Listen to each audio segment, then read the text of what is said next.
We are live on Proline TV, the Our Football Network, talking about the Baltimore Ravens, and specifically the fact that there is trouble ahead for the Ravens, as our next guest has pretty much quoted for his most recent article on the Russell Street Report. You can find that article right here, link in the description of this video. Tony Lombardi joins us from Russell Street Report. How's it going, Tony? I'm doing well. How are you, Greg? I'm doing good. Thanks for doing this. Anytime the Ravens have a record that is just one game better than the Jets, you know that there's something going wrong for the franchise in Baltimore. So that's why we wanted to have you on. There's a lot of people outside Baltimore scratching their heads going, what in the world is happening? Is the sky falling? What's up? So no time better than this time to try to find out, is it really going that bad? Or is this the perfect time to bet the Ravens and to double down that it's just a small hiccup ahead on a season that's going to be still pretty special? So I kind of get which side you're going based on the article that you recently wrote. But let's just start there. Just kind of and why did you write the article, which, by the way, I thought was excellent. I shared it with a lot of our top handicappers here associated with this channel. They were very appreciative, thought it was excellent and very informative. So what was the main, what did you get out of the article yourself after you wrote it? Well, you mentioned that outside of Baltimore, there aren't many people understanding what's going on with the Ravens. In the Baltimore metropolitan area, the same feeling exists. There's not a lot of people that know what's going on with the Ravens other than they're extremely injured right now. And it's alarming the rate at which they're injured. The injury report yesterday was phenomenally lengthy. And I don't think this being Thursday, October 2nd, is going to be much shorter. So there's concern from the health perspective for the Ravens. And one of those players happens to be Lamar Jackson. We had a preseason podcast that we did together, Greg, during which you asked me my concerns about the Ravens. And I shared with you at that time that I had concerns about the offensive line, particularly the guards. I had concern about where they were going to generate or how they were going to generate a pass rush. And lastly, I had concerns if Roquan Smith were to be injured, what's going to happen with the off-the-ball linebackers? All three of those things are playing out. I'm not saying I'm Nostradamus or any stretch of the imagination, but at the same time, I think that those weaknesses were pretty obvious and they were ignored. The Ravens decided to go with what they had, and now those weaknesses are rearing their ugly heads. So you've got an offensive line that can't pass block very well.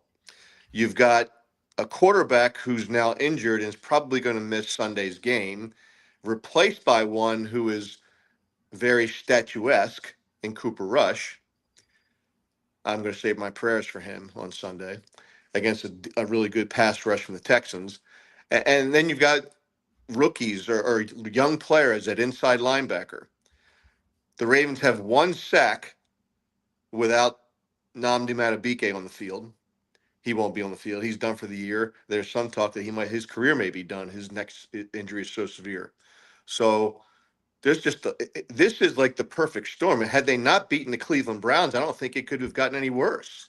So where they go from here, I saw a stat today that the Ravens lead the league in yards per carry, yards per rushing attempt. Okay. Yet they're 30th in yards in rushes attempted, which makes no sense when you have Derrick Henry. Yeah.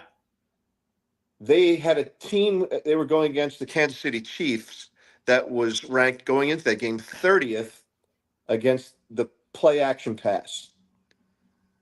The Ravens were first offensively in play action passes. They called 4 play action passes on Sunday, and that was the 31st in the league on Sunday. It makes no sense from a coaching perspective. Defensively, Zach Orr has been given so many weapons. They've got 5 first-round picks in the secondary. Roquan Smith is a former All-Pro first-round pick, off-the-ball linebacker. They've got Odafe Oweh, a first-round pick. They've got Nnamdi Amadubike before his injury. He's the fourth highest paid defensive tackle in the game. You've got the highest paid safety in the game, the second highest paid off the ball linebacker. All those things, and they are the 31st ranked defense in the league. Zach Gore had problems to begin last season, seemed to get it together. They've kept most of that team together, so there should be some familiarity with the play calling, the game planning, the personnel. Yet this still exists. The analogy I use to explain Zach Gore, it's like giving the keys to a Ferrari to a 14-year-old. Now, I don't knock Zach for his lack of experience, but the Ravens, given that they were a Super Bowl ready team, should have handed that kingdom over to somebody like a Vic Fangio, like a Steve Sure. Spagnuolo, somebody that's been there before, has the experience, could put these pieces together, put these talents together in a way that they could succeed. And they've done anything but that. The Ravens, really, Greg, I don't know much more could go wrong. They don't even have an identity anymore. They used to be, you hear them on the nationally broadcast games on Sunday Night Football, Monday Night Football. You hear the announcers talking about this physical Yeah. team. And all, they're not. They're not a physical team anymore. And I'll give John Harbaugh credit for this. That even during the lean years, even during the years where they had a lot of injuries, and Joe Flacco was knocked out for a year, that team continued to play hard for him. On Sunday, I'd be interested in your thoughts. I don't I don't recall seeing a team play as passively as the Ravens played against the Chiefs on Sunday in Kansas City. Do they have because we remember the days whenever the Ravens did have these dynamic defenses, they always had they had a lot of alpha dogs. Right. Are they missing some of that as well? Is there one leader on that defense that they could turn to that is without a doubt the ringleader of this defense, or is that what they're missing? Well, when they traded for Roquan Smith, they thought they got that dog, but I don't know what's going on with him. He's when he showed up, I believe it was an late October game in New Orleans in 2022. Without having any familiarity with the Ravens, they just put him right in the game, and he had a great game. The physicality was there, sideline to sideline was there. We're like, wow, and he was demonstrative player, vocal player, leader, studied film, all these things. They thought they had like Ray Lewis 2.0. Yeah. 2024, last year, he looked like he was hurt all year. And maybe he was. Maybe they kind of kept that in the closet and didn't let it out because they didn't want teams to try to manipulate his weaknesses because he was injured. But and 2025 came along, he had this great game in week 2 against the Cleveland Browns. And we're like, there's the Roquan Smith that the Ravens traded for. And then since he's disappeared, I know you probably watched that game against the Detroit Lions. He was blown all over the place. They were riding him right down the field. And so that leader that you're talking about that they thought they had with Roquan Smith, he's not there anymore. He's just not. To me, to be that demonstrative dog, you got to be one on the field too. And when you're not playing well, maybe you lose a little bit of that mojo, and that's what's happening with Roquan Smith. Other than that, they don't really have dogs. They don't. Kyle Hamilton's a terrific player, but he's not that mentality. I don't Yeah. believe. And they've got talent along in the secondary. They don't have that edge guy that could be that dog. They don't have that No. Terrell Suggs kind of guy. No. So they've lost that personality. They've lost the dogs. And there are a lot of Ravens fans locally, Greg, that are always on John Harbaugh because they'll say Harbaugh doesn't want those dogs. Back in the 2012 season, when they had a lot of dogs and won the Super Bowl, there was this mutiny of sorts in the locker room about 3/4 of the way through the season, where the Ed Reeds and the Ray Lewises, the Anquan Boldens, the Bernard Pollards, all those guys, vocal guys, physical guys, were really coming down on Harbaugh and his approach to games and to practices. And they figured it out, obviously righted the ship, and they won a Super Bowl. But the following season, all those guys were gone, every one of them. And so the thought was, well, Harbaugh won his trophy. He got his Lombardi trophy. So now he's going to be a guy that's going to dictate things, and he's earned that right because conceptually, because he's now a Super Bowl winning head coach. Those guys were gone, and since then, other than Terrell Suggs, I can't think of a real dog on defense. I can't think of a guy that really embodies the personality of what the Huh. Ravens defense used to be. That's an interesting. That's an interesting point, and makes a lot of sense. No question about it. One of the things that I know that I've seen as from my eyes as an opposition watcher has been the pass rush, and even the last couple of years, or even the year before the struggling started. I kind of started noticing it. Is that there's still a good defense, but I don't see the same pass rush. I don't see that. That doesn't worry me anymore when I take on the Ravens. When I watch the Ravens play, and it's just slowly, just gradually, just not improved. And I know they've made the draft pick commitments, but these guys have either just been okay or they haven't at all. They've just, I mean, there hasn't been any hits, big hits, as you know, in that department. And if you can't rush the passer or have that type of edge rusher, that type of Pro Bowl player on your defense, that right there, that gives you a little bit of a step back to begin with, but it doesn't explain everything else that you talked about at the very beginning, which is this is still a team loaded with talent. And I think that does have to, at some point, resemble the coaching staff. And like you said, I thought it made no sense at all to give the job over to a coach who had been a player a couple of years ago. It made no sense. And outside, again, from the outside perspective, you're saying all of these coaches go. And sooner or later, you can't keep bringing in new guys on your staff that can, so-and-so left to become head coach here and so-and-so left to do this. And so sooner or later, don't have any so-and-sos left. And it's like they made the wrong decision. But still, at this point, you have to wonder, how long will this keep going on? And not just on defense, Tony, but now on offense, as you were also alluding to. It's becoming an offensive and defensive problem for Harbaugh, that I get the feeling that he's either going to have to change. Let's say this becomes a season of not making the playoffs and disappointment. First off, is Harbaugh's job okay? And second of all, if his job is okay, is he going to have to clean house and start all over again with two new coordinators? Well, there's a lot to wrap my mind around there. But the first thing with the pressure and the Ravens getting after the quarterback, the thought was, even though they didn't have a stud edge rusher, that Kyle Van Noy could continue to do what he did last year. He's been hurt. Mm-hmm. That Odafe Owe, who had 10 sacks last year, would be a guy that could push to do the same thing in 2025. They liked the fact that Travis Jones was coming in healthy this year, and next to Nnamdi Madubuike, that they could have a push up the middle. So, and then with that secondary, with all that talent, the opinion was that they could simulate pressure. They could dial up different types of blitz packages because they had guys on the back end that could hold serve. They could protect in the event that a blitz didn't get home. But I haven't seen anything in the way of creative blitz packages. They seem to do the same thing over and over. They dictate to the other team what they're going to do pre-snap, and then they don't change anything. I don't see stunts or rubs along the defensive front in order to free up a guy and get a free runner at a quarterback. None of those things are going on. Now, you mentioned the offense too.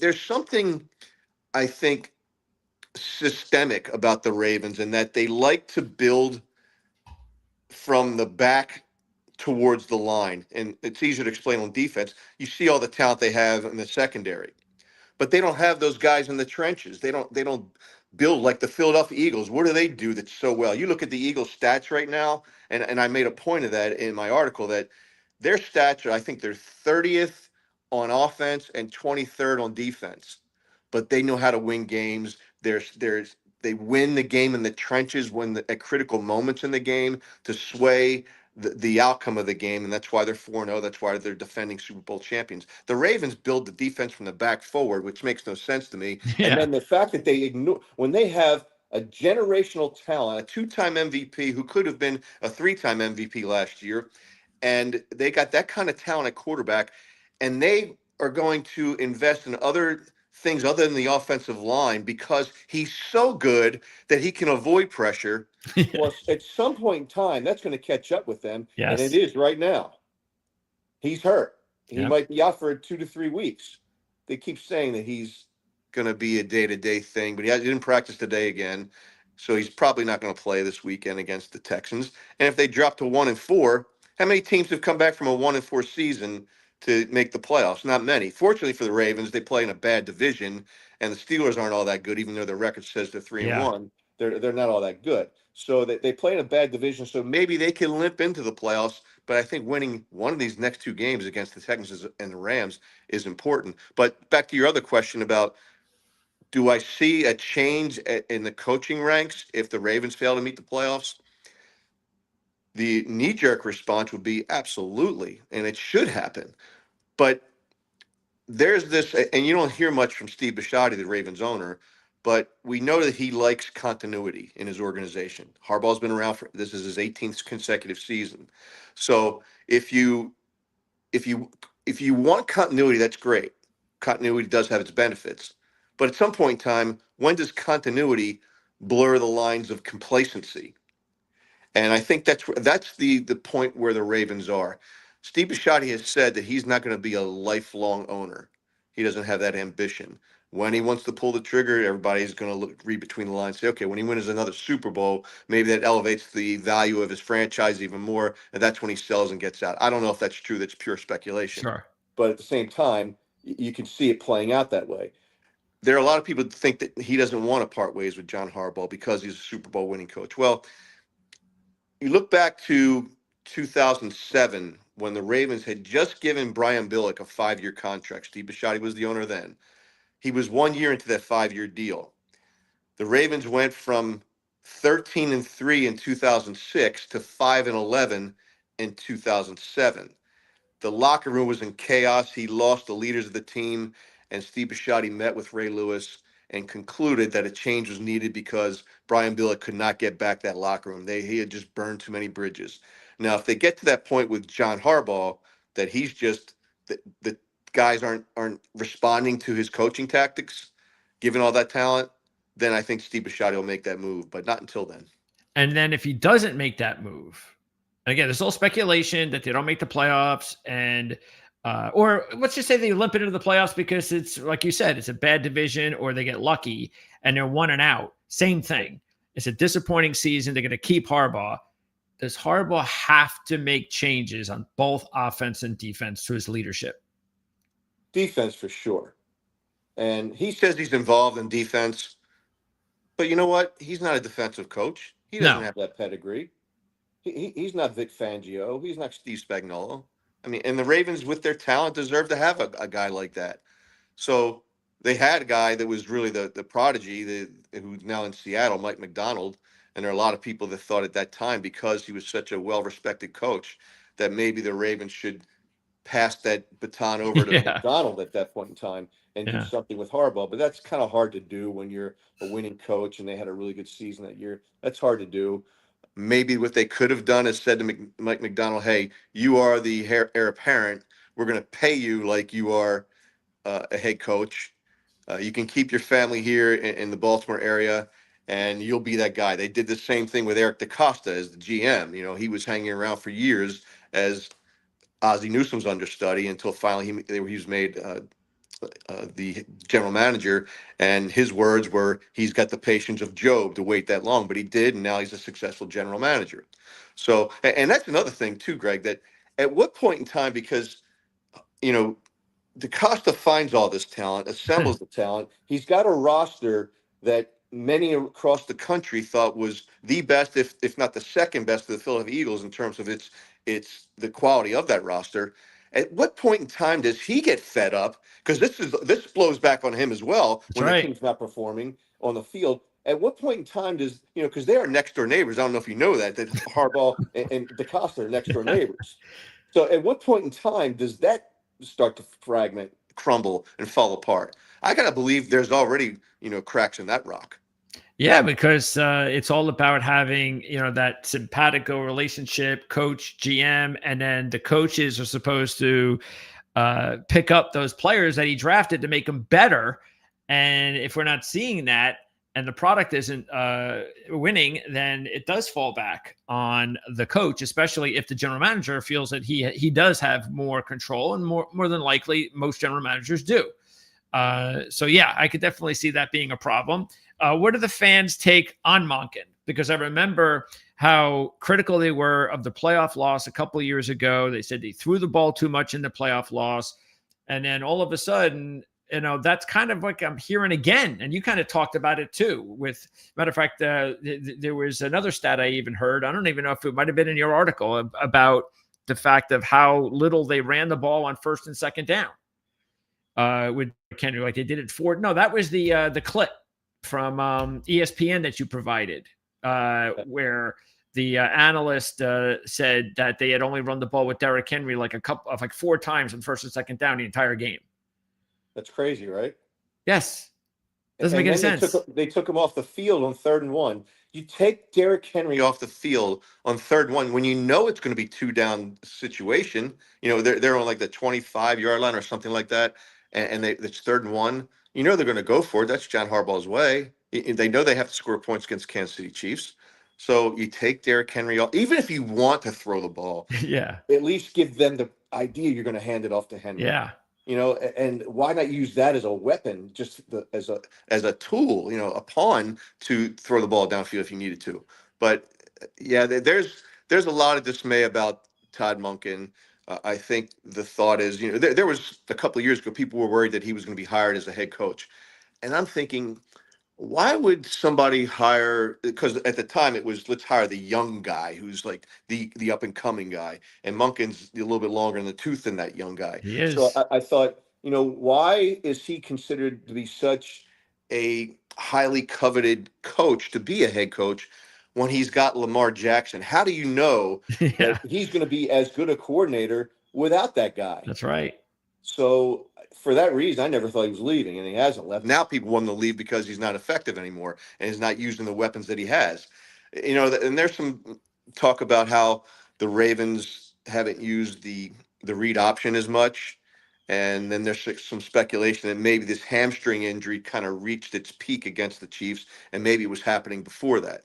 And based upon the way Lamar was playing and seemed to refuse to run, I could see that. And when he did take off and run, it was like he ran out of bounds, and it wasn't like he was that blazing fast guy that I saw during training camp this summer. So it's not like he doesn't have it anymore. Something's wrong, and obviously everybody knows something's wrong now. So yeah, I think with Todd Monken that he's not a fan favorite anymore. And Zach Orr, Zach Orr has a reputation of being a really good guy, loved by everybody that knows him, just not a really good play caller and a game planner. And that's costing the Ravens right now. When do you think they're going to have to draw the line on Lamar regarding his future contracts? Because, and we've talked about this before, at some point, and this is proof right here, because of what makes him a special quarterback are his wheels. And at some point, when those wheels start to slow down, there's just no way I can envision Lamar Jackson being a highly successful quarterback from his mid 30s on. I don't even know if he should be in the NFL at 35 or 36, because that's just not going to be his game. He's going to have to really completely change my mind of what I see and what makes him so special on the field. So when do you think the Ravens, because you even pointed it out, what are they going to do? I mean, every NFL team, when they have one of these quarterbacks, they got to pay him. There's nothing they can do. And then the contract that he's going to get is going to be so high. And do you also think that does have a lot to do with why they, like you said, well, they feel like they're okay in some of these spots, but do you think that's GM speak for, yeah, I'm going to say that, but in reality, I can't afford it. And I'm not going to tell anybody that, but if I had the money and I could put that money in other resources like the offensive line, I guess I would have done it. Right. The salary cap makes you, pick your poison where you're going to invest that money. And they obviously need some horses up front on that offensive line. Lamar Jackson, as I mentioned, during training camp, just looked every bit as fast as he did when he was a rookie. And I'm not just saying that's not hyperbole. He did. He's a little nicked up right now, so he's not running as effectively as he would otherwise. Now, if he's healthy, I don't know what the time limit is on his mobility. 35. I mean, what is he? Almost 30 years old now. So that's 5 years, 6 years away. I don't know. I still think he'll be mobile. Will he be as mobile? Probably not. Father time catches up to everybody, but still, as he becomes less mobile, he's still mobile. He'll still be mobile, Yeah. just not as mobile. But at the same time, he progresses as a passer. He progresses as a guy who reads defenses. And if you ever gave the guy enough time to throw the football, I mean, what was it against the Detroit Lions? Of, I believe it was 39 dropbacks, he was pressured 30 times. I mean, he never is able to sit back there and read through a defense unless they use play action, which, according to Todd Monken, wasn't a good thing to do against the Kansas City Chiefs. Yeah, that just drives you crazy as a fan, as a journalist, when you even get the question asked and then the answer comes like that. It's just because you'd like to sit down and maybe actually have a little bit more of an opportunity to pick the brain and get some real answers from these guys, because from the outside it just looks like it doesn't, like you said, it doesn't make any sense. And when it doesn't make any sense, that is where I think you have to draw the line at some point with these coordinators, with these specific coaches. Because sometimes in the very beginning stages of when you're critiquing coaches, it's just fans. Fans will be critical. And if you give a coach time, things will work out. But then after a few more years, and then all of a sudden you start seeing things that are just really not making any sense whatsoever.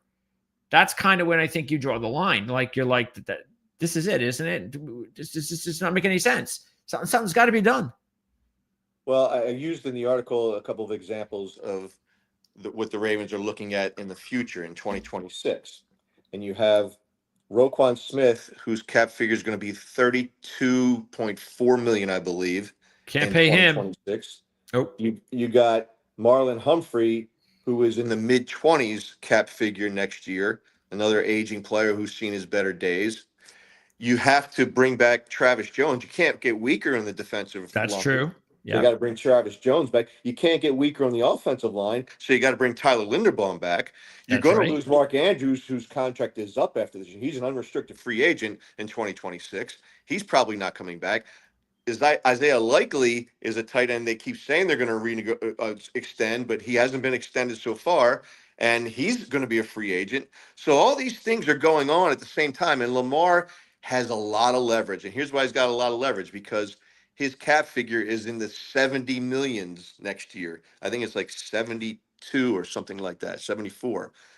You might have the article in front of you. I don't right now, but so he's got a high cap figure that was intended. It was structured this way so that it would force both parties to the table to negotiate an extension. Now he's got all the leverage because he sees all these things going on.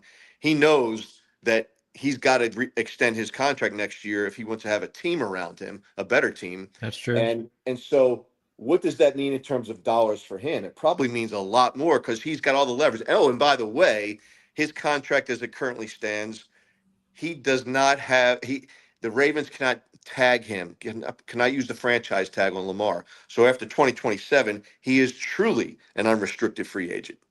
I got to believe that there's a way, and I think we've heard it before, where uh, you can push some of that money down the road, especially with a player that wants to win, and he knows, all right, and the union is still sure he's going to get paid properly, but look, I want to win. I'm not going to take all the money that needs to go to other players to protect me on the line of scrimmage so I can be a healthy player and a successful one.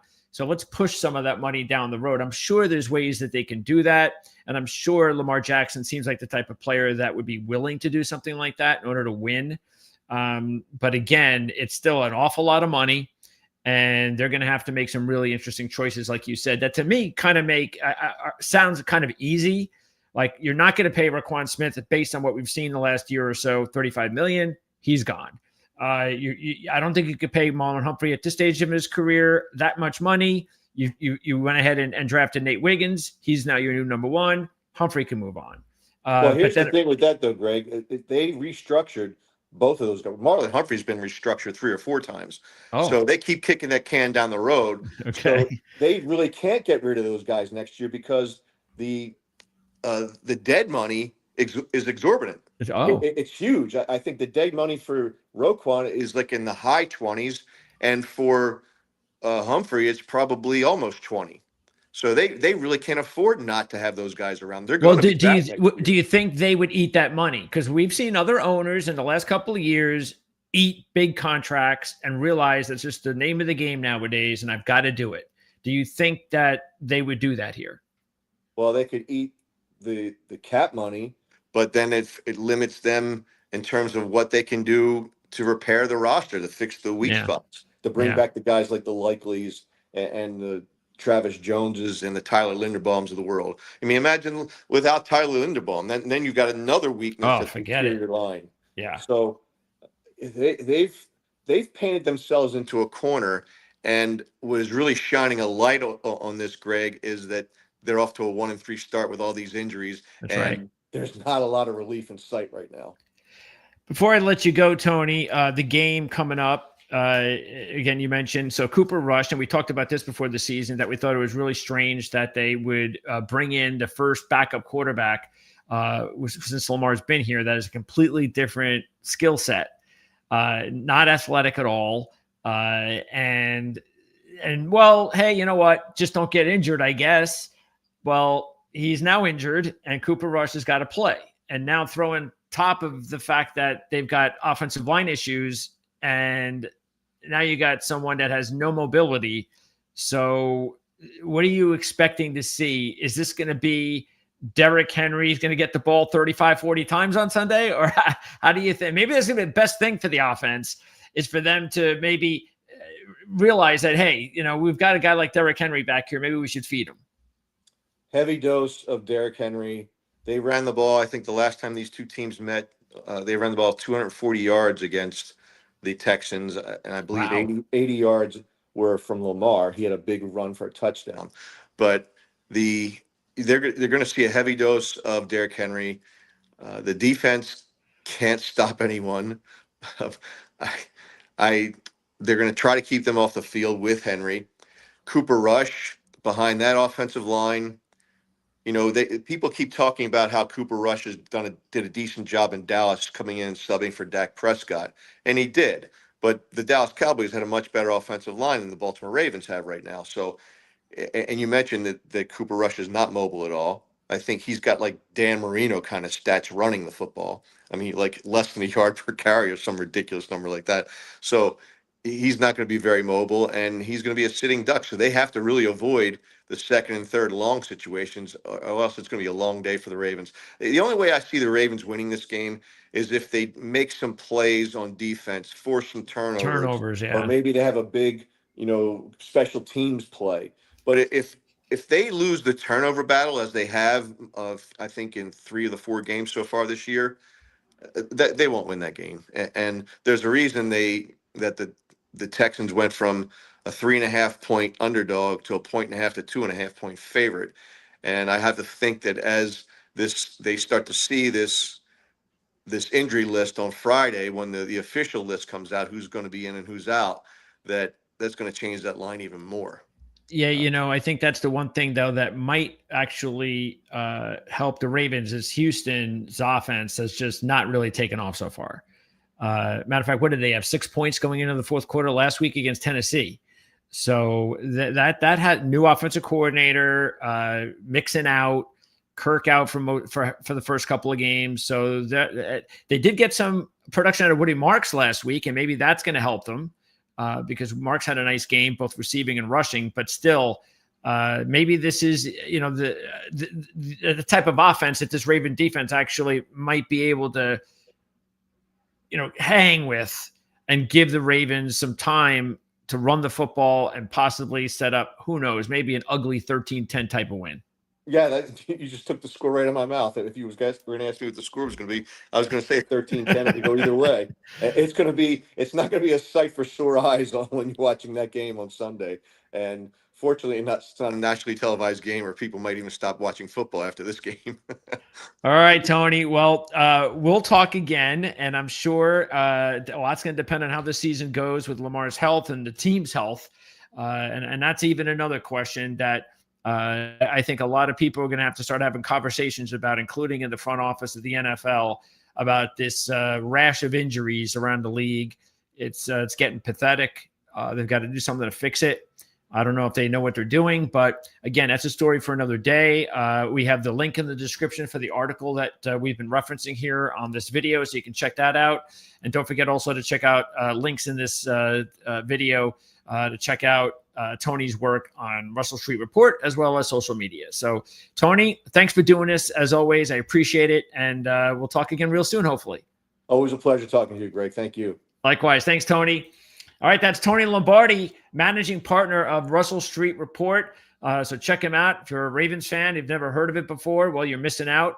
And hopefully we've helped you find someone new to follow and check out your favorite Baltimore Ravens coverage. So we'll get out of here for more football coverage. We'll be back again tomorrow at 2:30 with Mark Lawrence and Jim Feist to preview the NFL and college football. More action there, more games to handicap. And also stay tuned later tonight for our horse racing coverage with John Hardoon racing at Keeneland. That's the target of our racing coverage later tonight right here on Proline TV. We'll see everybody again real soon.